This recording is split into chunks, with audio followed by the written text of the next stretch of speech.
Doutor, meu esposo tem um sêmen ruim, né? Pode ser, aí o tratamento é dividido em baixa complexidade e alta complexidade. A baixa complexidade é a inseminação. A inseminação é o preparo do sêmen, de maneira que você escolhe os espermatozoides que são potencialmente fecundáveis. E você coloca ele numa pipetazinha e joga esse sêmen, introduz na cavidade uterina.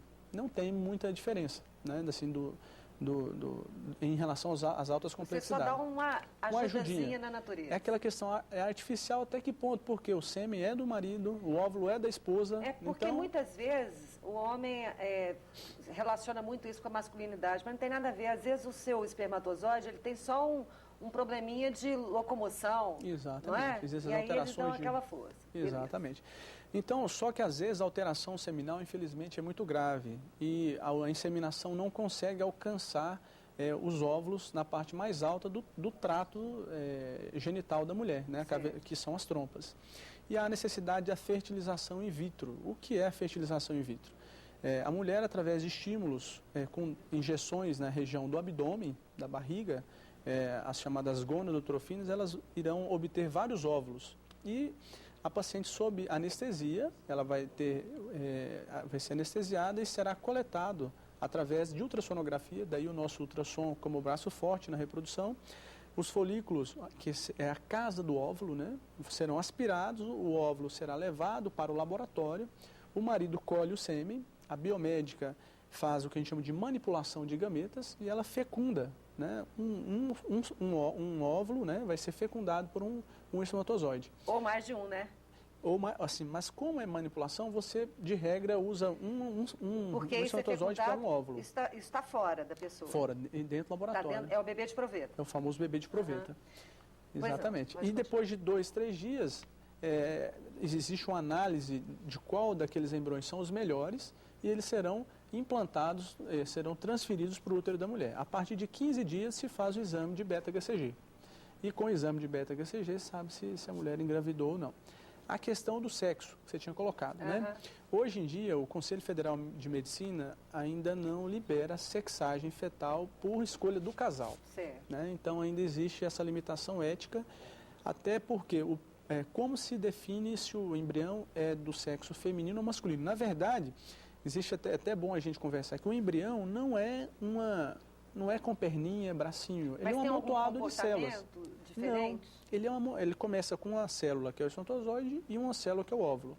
Ao fecundar, ele começa a dividir 2 células, 4 células.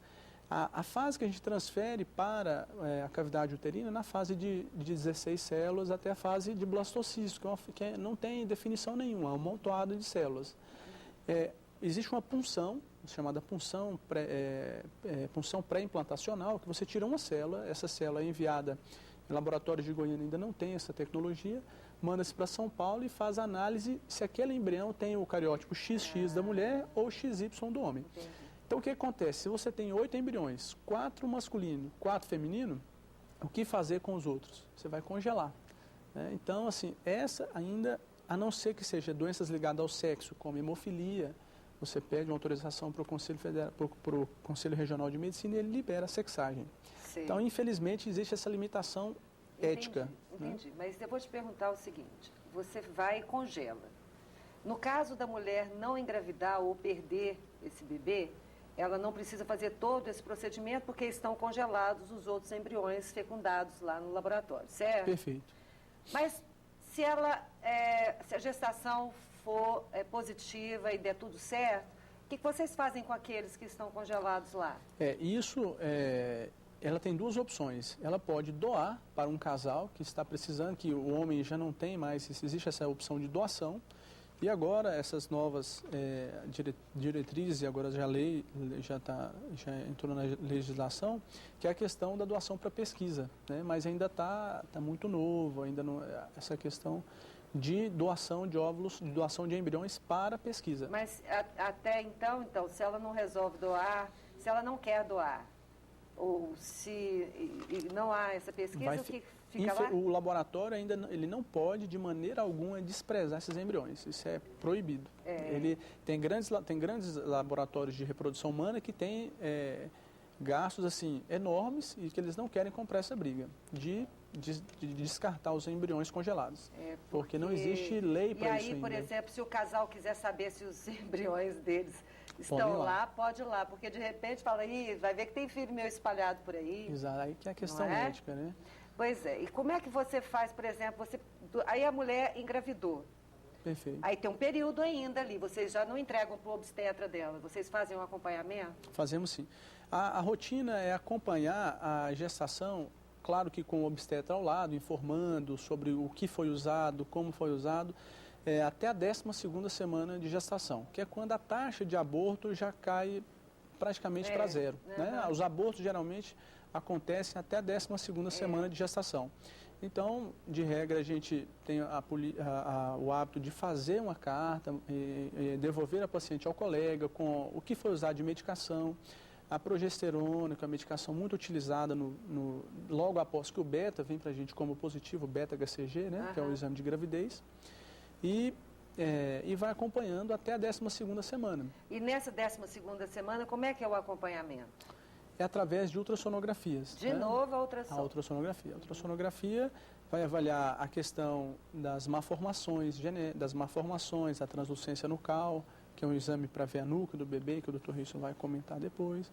E tem você vê que desde a época da investigação da infertilidade, do momento da transferência dos embriões, até o momento da detecção, se a mulher engravidou ou não, o ultrassom não deixa de estar conosco. Aliás, a ultrassom durante toda a gravidez ela é importantíssima, né? Importantíssima. Importantíssima. Com certeza. Deixa eu te perguntar, quando nesse período para a mulher ovular, que ela tem que tomar essa medicação, existe uma reclamação muito grande das mulheres com relação a peso. Né? A mulher fica inchada, ela engorda, ainda é assim? Quando as medicações administradas são em doses baixas, isso acontece de uma maneira muito discreta. Mas as pacientes que necessitam de doses maiores de medicações, existe um aumento do peso. Isso é um efeito colateral das gonadotrofinas. Não é nem gordura, é edema mesmo, inchaço de água, né? É água mesmo. Retida. Mas nada que após, assim, a paciente engravidou, isso aos poucos o organismo vai reabsorvendo e ela volta ao peso normal. Isso não é um efeito colateral, é um efeito colateral reversível. Então, isso não limita o tratamento, não. Olha só, tem uma pergunta de telespectador aqui, que é a Rose, que é: por que as clínicas de reprodução não oferecem psicólogos para acompanhar os casais depois de 2 anos de tentativa? Né, para acompanhar os casais. Pois, depois de 2 anos de tentativa, não aguentam mais o desgaste e desistem. As clínicas de reprodução humana que nós trabalhamos, não só na paciente que está em fase de tratamento, como está na fase de investigação, na minha mesa eu tenho um cartão da psicóloga que acompanha os casos conosco e deixa ela em aberto. Se você conhece alguma psicóloga, se você tem, eu faço questão. Né? A primeira questão é, por que todo mundo tem e eu não tenho? O fator psicológico, ele é fundamental. Né? Verdade. Isso aí, ela colocou muito bem, não pode de maneira alguma faltar. É um grande auxílio para nós. Com certeza, também acho.